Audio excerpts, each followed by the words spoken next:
Salut, c'est Baptiste. Alors aujourd'hui, on va parler des associations alimentaires.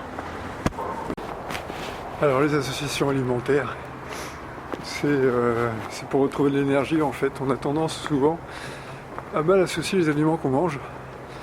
Notamment, en général, on pense qu'un repas c'est fait par exemple avec une protéine, plus des féculents, plus pour les plus avertis, il y a une petite salade qui va avec, etc. avec un bon gros dessert à la fin.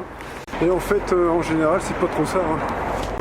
Donc les associations alimentaires, alors souvent, donc on associe par exemple de la viande, du poisson avec des féculents, et or, c'est-à-dire que dans l'estomac, c'est pas la même chose à digérer, ça nécessite deux enzymes différentes.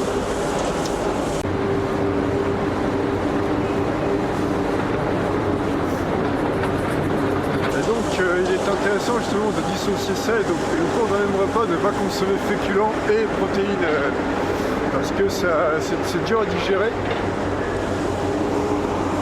Et que ça allonge la durée de digestion et que voilà, après on se sent lourd. On sent une grande différence. Par exemple, ce qui est intéressant, c'est de manger par exemple un petit déjeuner protéiné, un déjeuner normal, mais juste essayer de pas associer féculents et protéines.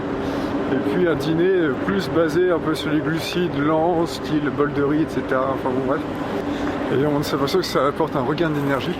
Parce que sinon on se sent lourd. Moi ça m'est arrivé par exemple de manger des œufs avec des féculents à côté le matin, histoire de bien être avoir de quoi avoir dans le ventre, etc. avec une salade, etc.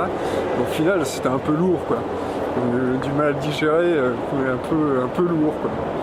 Que juste une omelette, machin, avec par exemple avec des légumes ou une salade, bah, ça passe bien. Et puis le soir un bol de riz, puis le midi, bah, on essaie de faire un peu entre deux, mais pas mélanger quoi. Essayer le midi des protéines végétales, des trucs dans le genre là. Et ben voilà, merci d'avoir suivi cette vidéo un peu courte. Je vous souhaite une bonne fin de journée, abonnez-vous si ça vous plaît, et je vous dis à bientôt, salut!